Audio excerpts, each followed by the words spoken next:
Hello friends, welcome to my channel in details by Subrata. आज हम लोग जानेंगे कि कॉस्ट ऑफ लिविंग ऑस्ट्रेलिया में कैसा होता है। मतलब ऑब्वियसली डिफरेंट सिटीज़ है, डिफरेंट खर्चे भी उसी हिसाब से ऑब्वियसली रहते होंगे। तो हम लोग आज ब्रॉडली जानेंगे इन हाई लेवल कि ऑस्ट्रेलिया में अगर आप रहना चाहते हो, सेटल होना चाहते हो, तो कॉस्ट ऑफ लिविंग कितना पड़ता है, कैसा होता है with respect to different cities. ठीक है, तो चलिए चलते हैं स्क्रीन पे और विदाउट वेस्टिंग एनी टाइम और समझते हैं कॉस्ट ऑफ लिविंग।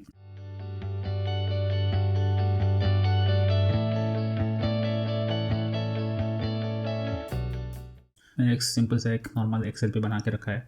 आप यहाँ पर देख सकते हो कॉस्ट ऑफ लिविंग ऑस्ट्रेलिया। मैंने ये पर्टिकुलरली 3 डिफरेंट स्पेसेस में डिवाइड करके रखा है ताकि थोड़ा सा आपको इजी पड़े समझने के लिए, क्योंकि वो डिफरेंट सिटीज़ के लिए भी लोग आते हैं। जैसे कि एक मेजर सिटीज़ के अंदर मैंने डाल के रखा है कि सिडनी, मेलबर्न, ब्रिस्बेन। फिर सेकंड टियर सिटी हो गया एडिलेड, पर्थ। फिर थर्ड टियर सिटी हो गया डार्विन, होबार्ट। इसका मतलब है कि ये सिटीज़ एक्चुअली क्लासिफिकेशन 1, 2, 3 किया है क्योंकि जो रेंटल एग्रीमेंट, मतलब जो रेंटल है वो ऑब्वियसली वेरी करता है। बाकी यूटिलिटीज़ हो गया, हेल्थ हो गया, ट्रांसपोर्टेशन हो गया, फूड हो गया, जो भी आप देख सकते हो एक्सपेंसेस कैटेगरी में, ये ले दे के लगभग सेम होता ही है। ठीक है, बस डिफरेंस क्रिएट होता है कब, वो रेंटल में। वो डिपेंड करता है सिटी में, क्योंकि ऑब्वियसली आपको पता है ये जो सिडनी, मेलबर्न, ब्रिस्बेन देख रहे हो, ये टियर 1 सिटीज़ है, मतलब मेट्रो सिटीज़ है। तो इसमें ऑब्वियसली रेंट थोड़ा सा एक्स्ट्रा पड़ेगा। ठीक है, इसलिए ये कंपेरिजन करने के लिए मैंने ये 3 डिवाइड करके रखा है सिटी को। तो आप देख सकते हो एक्सपेंसेस कॉलम में मैंने डाल के रखा है rent, food, groceries, utilities, health, transportation, lifestyle. ठीक है, अब इसमें क्या होता है ना, मतलब ये तो जनरली कॉस्ट ऑफ लिविंग है, वो आपके ऊपर डिपेंड करता है लाइफस्टाइल कैसा है उस हिसाब से। ठीक है, आप यहाँ पर देखोगे अगर रेंट इधर है, रेंट का मतलब डिपेंड भी करता है क्योंकि आप कोई भी ऑस्ट्रेलिया सिटी में आओ, रेंट भी डिपेंड करता है कि आप सीबीडी में रह रहे हो या सबअर्ब में रह रहे हो। जैसे कि मैंने बताया था जस्ट लास्ट वीडियो में ही कि सीबीडी होता है आपका जो मेन सेंट्रल बिजनेस डिस्ट्रिक्ट रहता है, जहाँ पर सारे ऑफिसेस, कॉर्पोरेट थिंग्स, बड़े बड़े होटल्स और बड़े बड़े बिल्डिंग्स, वो सारे ऑफिसेस, गवर्नमेंट ऑफिसेस, ये सारे रहते हैं सीबीडी में। ठीक है, और जो नॉर्मल रेजिडेंशियल कमर्शियल जो घर रहता है वो रहते हैं मोस्टली इन सबअर्ब में। अगर सीबीडी में घर ले रहे हो तो ऑब्वियसली आपका रेंट ज़्यादा पड़ेगा। तो हम लोग क्विकली देखते हैं कि इसका कितना। एक सेकंड में यहाँ थोड़ा सा लिख देता हूँ, ये सीबीडी सबअर्ब्स। ठीक है, ताकि समझ में आ जाएगा क्या है। इसको थोड़ा सा मैं डिफरेंट कलर भी कर देता हूँ ताकि थोड़ा सा मतलब डिफरेंट लगे। ठीक है, अब क्लासिफिकेशन होता है कि सिडनी, मेलबर्न, ब्रिस्बेन में, अगर सिडनी, मेलबर्न, ब्रिस्बेन के सीबीडी में आप अगर रह रहे हो तो आपका रेंट, मतलब ये फिर भी डिपेंड करता है रेंट आपका 2 बेडरूम है या 3 बेडरूम है, क्योंकि 1 बेडरूम थोड़ा मोस्टली मिलता नहीं है, 2 बेडरूम, 3 बेडरूम, 4 बेडरूम ऐसे मिलते हैं। तो मैं सिर्फ यहाँ पर 2 बेडरूम के हिसाब से चल रहा हूँ। ठीक है, 2 से 3 बेडरूम डिपेंड करता है, तो उस हिसाब से आप अपना कैलकुलेशन देख सकते हो। 3 बेडरूम का स्टार्ट कर देंगे, क्योंकि जनरली यहाँ पर 3 बेडरूम्स ही मोस्टली रहते हैं। तो अगर मैं 3 बेडरूम का अगर यहाँ पर देखूँगा, अगर मैं सिडनी, मेलबर्न, ब्रिस्बेन का सीबीडी में अगर रहता हूँ तो ये आपका 3 बेडरूम मिनिमम वीकली, क्योंकि यहाँ पर वीकली रेंटल होता है या फोर्टनाइटली रेंटल होता है, तो वीकली रेंटल इनका ऑलमोस्ट जाता है $1000।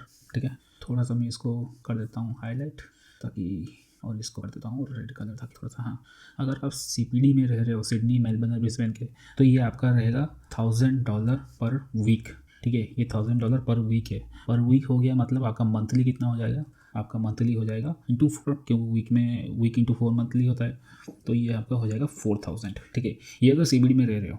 अगर वही इन केस अगर आप थोड़ा दूर सबर्ब में रह रहे हो, मतलब वो भी डिपेंड करता है सबर्ब, पास वाला सबर्ब जो सीबीडी के पास में है तो वो लगभग 850-900 रहेगा, जो और थोड़ा दूर होगा वो 800 होगा। अगर आप 20 किलोमीटर दूर सीबीडी में रहोगे तो वो 750 रहेगा। वो ऑब्वियसली जितना दूर होते जाओगे उतना थोड़ा कम होता रहेगा, क्योंकि सिडनी में बहुत फैला हुआ है, बड़े मेट्रो सिटी में आते हैं इसीलिए। ठीक है, तो मैं इसको अगर इन डिटेल्स माइन्यूट लेवल पर डिस्कस करूँ तो ऑब्वियसली रेंट वेरी करते हैं ईच 5 किलोमीटर 10 किलोमीटर में।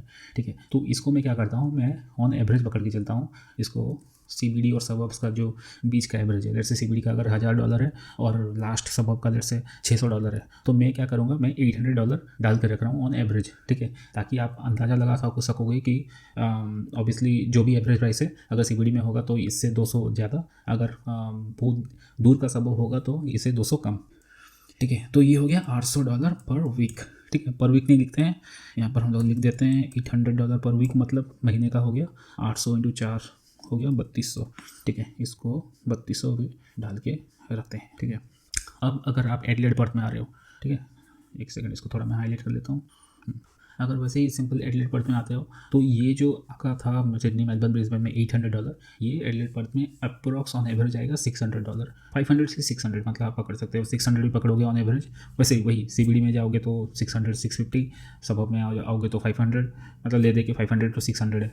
ठीक है, तो मैं अगर 500 भी मिनिमम पकड़ता हूँ 500 इंटू 4 ये हो गया आपका मंथ का, मतलब 500 इंटू 4 हो गया आपका $2000, ठीक है। तो ये मंथली रेंटल है अगर एडिलेड पर्थ में ले रहे हो। फिर डार्विन हॉबर्ट ऑब्वियसली और थोड़ा ये रिमोट सिटी है, ठीक है। इसमें आपको आएंगे लगभग 400 $450 लगभग आएंगे। 400 ही पकड़ोगे, कितना हो गया 4 वीक का, मतलब 1 महीना का हो गया 400 इंटू 4 1600। तो ये ऐसे पकड़ सकते हो 1600, ठीक है।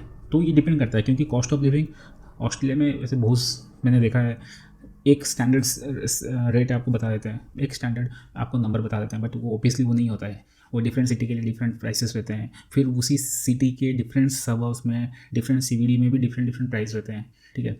तो इसीलिए थोड़ा ब्रॉड नॉलेज के लिए मैं आपको ये क्लासिफिकेशन करके दिखा रहा हूँ। अब रहा फूड ग्रोसरी मतलब आप चाहे बाहर से खाना खाओ या बाहर से खाना मंगवाओ या खुद रसोई करो, ग्रोसरी लाओ, उसका जो भी है, ये ऑब्वियसली आप ऑस्ट्रेलिया में कहीं भी रहोगे ये ऑलमोस्ट सिमिलर होता है, ठीक है। तो ये इसको मैं अगर मतलब मैं अपना हिसाब से अगर पकड़ूंगा, 2 जन का मिनिमम आपका हो जाता है $75 मिनिमम आपका होता है पर वीक का, ठीक है। मगर मैं अगर $80 भी पकड़ूँ, $100 भी लेट से पकड़ूँ, तो 4 वीक का हो गया $400, ठीक है। तो आप $500 पकड़ लो, कहीं ऑब्वियसली बाहर गए वो खा लिए तो ऑब्वियसली वो हो जाता है, ठीक है। तो इसमें मैंने डाल दिया 500 पर मंथ हिसाब से एट मैक्स, ठीक है। फिर आपका आ जाता है यूटिलिटीज़ में इसका क्या आता है जनरली, यूटिलिटीज़ में इसका आता है NBN, ठीक है। NBN मतलब यहाँ एक्चुअली इंटरनेट प्रोवाइडर को NBN बोला जाता है। फिर हो गया आपका गैस बिल, फिर आपका हो गया इलेक्ट्रिसिटी, ठीक है। ये 3 आ गए यूटिलिटीज़ के अंदर। इसको थोड़ा सा कलर चेंज कर देते हैं ताकि थोड़ा सा डिफरेंस पड़े, ठीक है। अब ये NBN आता है लगभग, अगर मिनिमम एवरेज स्पीड में प्लान लेते हो 50-100 Mbps समथिंग, ये अराउंड $75 पर मंथ आता है। और इलेक्ट्रिसिटी का मोस्टली ऑस्ट्रेलियन सिटीज़ में थोड़ा सा वेरी करता है, बट लेते के वही सेम ही है, मतलब ये जो 3 महीना में क्वार्टरली बिल जनरेट होता है, वो लगभग किसी का 250 आता है, किसी का 300 आता है, किसी को 400 आता है, ठीक है। ये डिपेंड करता है क्योंकि बहुत सारे जन का क्या होता है ना, गैस नहीं होता है, उनका इलेक्ट्रिक गैस होता है, ठीक है। तो इलेक्ट्रिक गैस के उसमें क्या होता है, इलेक्ट्रिसिटी बिल जाता है बट गैस बिल जीरो आता है। और जिसका पर्टिकुलर अपना ट्रेडिशनल गैस है तो उसका गैस का भी बिल आएगा, इलेक्ट्रिसिटी भी आएगा, बट इलेक्ट्रिसिटी ऑब्वियसली कम रहेगा, ठीक है, सीधी सी बात है। तो नॉर्मल अगर मैं कैलकुलेट करूँगा, NBN का होता है आपका $75 ऑलमोस्ट, गैस का लगभग $100 और इलेक्ट्रिसिटी का ऑब्वियसली डिपेंड करता है आप कैसे यूज़ कर रहे हो। ऑन एवरेज में पकड़ के चल रहा हूँ, ये अराउंड $300 $250-300 3 महीने के लिए आता है, मतलब $100, सो 100 तो ये आ गया 275, ठीक है। तो इसको मैं $300 पकड़ लेता हूँ, ठीक है। ये डिपेंड करता है, मतलब मैं थोड़ा मैक्स पकड़ रहा हूँ ताकि जितना भी वैल्यू निकलेगा आएगा ये ऑलमोस्ट एटमोस्ट आएगा, ठीक है। तो इसको भी ये ऑलमोस्ट सेम है हर जगह का, ठीक है। इसको मैं थोड़ा सा कर देता हूँ। हाँ, अब हो गया हेल्थ। यहाँ पर आप पूछोगे मैं हेल्थ क्यों लिखा है। ऑब्वियसली हम लोग जब भी आते हैं कोई भी एशियन कंट्री से, इंडिया से भी आ रहे हैं, तो हम लोग हेल्थ के लिए इतना फोकस नहीं करते हैं, बट यहाँ पर ऑस्ट्रेलिया में आ रहे हो तो हेल्थ मिनिमम एक नॉर्मल इंश्योरेंस, मैं बोल नहीं रहा हूँ कि एक हाई-फाई इंश्योरेंस लो, मतलब प्लान लो, बट एक मिनिमम बेसिक प्लान आपको लेके हमेशा चलना रहता है क्योंकि आप बाहर के कंट्री में आए हो, ठीक है। कभी कुछ हुआ तो बहुत ज़्यादा खर्चे होते हैं, तो ऐसे भी आपके पास मेडिकेयर होगा, नो इशू, बट मेडिकेयर हर चीज़ के लिए ऑन स्पॉट नहीं मिलता है। कुछ मेजर चीज़ हुआ तो मेडिकेयर टाइम लगाता है, ठीक है। तो डिपेंड करता है, इसलिए एक नॉर्मल कवरेज वाला भी अगर आप इंश्योरेंस लोगे जो कि एम्बुलेंस कवर होगा या तो आपका बेसिक डेंटल होगा या स्किन होगा, ये नॉर्मल जो चीज़ें हैं बेसिक जो अपन जाते हैं जनरल फिजिशियन GP क्लिनिक के लिए जाते हैं, वो मिनिमम उसका अगर इंश्योरेंस लोगे तो वो लगभग एक्स्ट्रा वाला लोगे, मतलब पूरा फुल फ्लेज नहीं बोल रहा हूँ, मिनिमम स्टार्ट विथ ये आपका लगभग $20 से स्टार्ट होता है, ठीक है। ये मंथली हिसाब से स्टार्ट होता है, ये 20 भी होता है, 50 भी होता है, 100 भी होता है, डिपेंड करता है। मैं फ़िलहाल ऐसे इसको 25 डाल के रख रहा हूँ, ठीक है, फॉर मिनिमम। इसमें आपका बेसिक कवरेज आ जाता है। मैं इसके ऊपर हेल्थ मेडिकेयर सिस्टम के ऊपर एक सेपरेट वीडियो ऑब्वियसली आपको बना के चैनल पर डाल दूंगा। तो अभी फ़िलहाल के लिए कॉस्ट ऑफ लिविंग जानने के लिए मैं अभी जैसे हाई लेवल बता रहा हूँ, ठीक है। फिर आपका आता है ट्रांसपोर्टेशन। आपका ट्रांसपोर्टेशन मतलब हो गया, ये आपका हो गया बस हो गया या ट्रेन हो गया या कैब भी पकड़ते हो कभी कभार, ठीक है। हम हर टाइम तो बस ट्रेन कैब नहीं जाओगे, या अगर आपके पास खुद का भी अगर गाड़ी है तो वो ऑब्वियसली उसका पेट्रोल हो गया, ठीक है। इसको भी थोड़ा सा मैं कलर हाईलाइट कर लेता हूँ। अब अगर आपके पास कार नहीं है, ठीक है, तो ऑब्वियसली आपका ट्रांसपोर्टेशन डिपेंडेंट रहता है बस और ट्रेन में।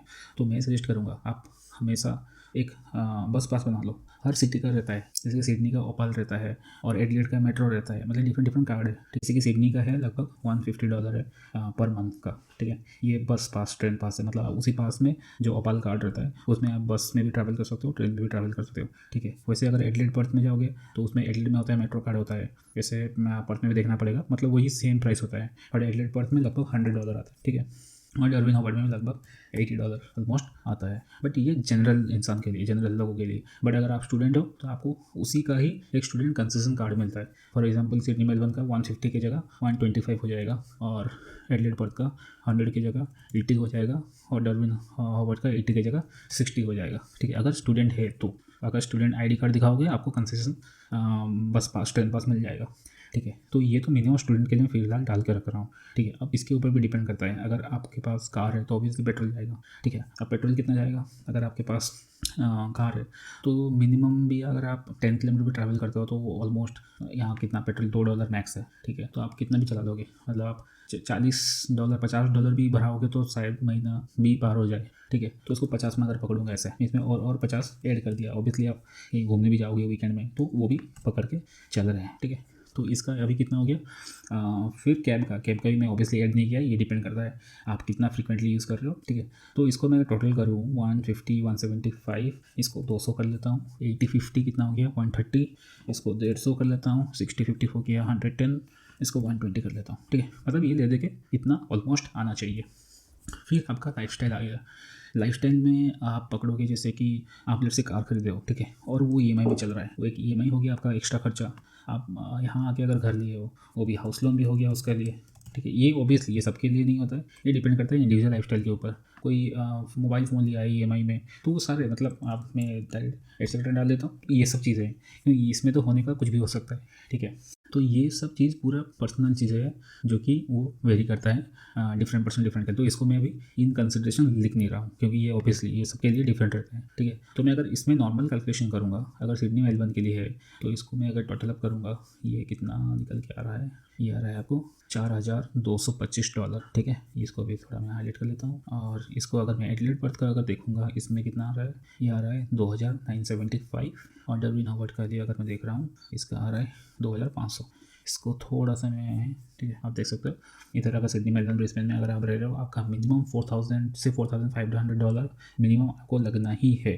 ठीक है, और एडिलेड पर्थ में अगर रह रहे हो तो ये $3000 मिनिमम लगना है, और डर्विन हॉवर्ड में जा रहे हो तो $2500 मिनिमम लगना है। बट हाँ, ये किसके लिए, अगर आप रेंट पे रह रहे हो। ठीक है, बट अगर आप शेयर्ड एकोमोडेशन पे हो, जैसे जनरली स्टूडेंट $500 $600 रेंट पे रहते नहीं है, वो नॉर्मल एक कमरा हो गया शेयर्ड एकोमोडेशन पे रहता है। तो उसमें क्या होता है ना, वो अभी जैसे मैंने $500 मतलब $800 एवरेज पकड़ा था सिडनी मेलबर्न के लिए, वो पर वीक का कितना हो जाता है, अगर शेयर्ड एकोमोडेशन में हो तो $250-300 में आ जाएगा। ठीक है, सिडनी मेलबर्न का $300 में आ जाएगा, क्योंकि एडिलेड पर्थ में फिलहाल मैं रहता हूँ एडिलेड में, तो यहाँ लगभग $200-225 ऑलमोस्ट है स्टूडेंट के लिए वीकली बेसिस पे। तो उस हिसाब से भी रेंट कम हो जाता है। अगर आप $200 जैसे एडिलेड पर्थ में हो, $200 दे रहे हो तो आपका महीना कितना हो गया, $800 हो गया, राइट। तो इसमें मैं $800 कर लिखूँगा तो आपका कितना हो गया, 1700 हो गया। ठीक है, यहाँ पर सिमिलरली यहाँ पर मैंने $800 पूरा घर का 3 बेडरूम का किराया लेके चल रहा हूँ। अगर मैं सिंपल शेयर्ड एकोमोडेशन में रहूँगा तो वो कितना आएगा, वो $300 आएगा इंटू 4, ये 1200 आएगा। ठीक है, ये स्पेशली स्टूडेंट के लिए बता रहा हूँ मैं। तो स्टूडेंट के लिए कितना 2200 $2500 में हो जाएगा। ठीक है, एडिलेड पर्थ में 1700-1800 हो जाएगा। तो ये यहाँ पर कितना हो जाएगा, ये भी आपका 600 ऑलमोस्ट हो जाएगा। $150 पर वीक पकड़ो तो $600 होता है, तो ये हो जाएगा आपका 1500। तो उसी हिसाब से आप ट्रिम कर सकते हो, डिपेंड करता है आप स्टूडेंट हो या आप मतलब ऑलरेडी सेटल हो, जॉब है, या आप 2 बेडरूम में ले रहे हो या 3 बेडरूम में ले रहे हो, वो भी डिपेंड करता है। तो इसको इस हिसाब से चेंज कर सकते हो, क्योंकि बाकी जो है फूड, ग्रोसरी, यूटिलिटीज़, हेल्थ, ये सारे लगभग सेम रहते हैं। ठीक है, तो होप ओवरऑल आपको थोड़ा सा आइडिया मिल गया होगा कि कॉस्ट ऑफ लिविंग क्या होता है। ये इसके ऊपर भी ऑब्वियसली खर्चे हैं, बट ये डिपेंड करता है। अभी जैसे कि मैं आपको, जैसे कि आप घर लिए हो, अब घर का भी इंश्योरेंस होता है। ठीक है, अभी आप कार लोगे तो कार का भी इंश्योरेंस होगा, पे करोगे। ठीक है, ये सारी चीज़ एडिशनल कॉस्ट है। ये मैं बेसिक स्टैंडर्ड खर्चे बता रहा हूँ, जिसका घर कार कुछ जिसका है नहीं। ठीक है, उसका नॉर्मली बता रहा हूँ, नहीं तो आप यहाँ भी ऐड करोगे तो वो उस हिसाब से लग जाएगा। मतलब ये तो मिनिमम बेयर मिनिमम है, इतना होना चाहिए। ठीक है, stay tuned for the next video. अगर ये वीडियो आपको पसंद आया तो do like, share and subscribe. Thank you.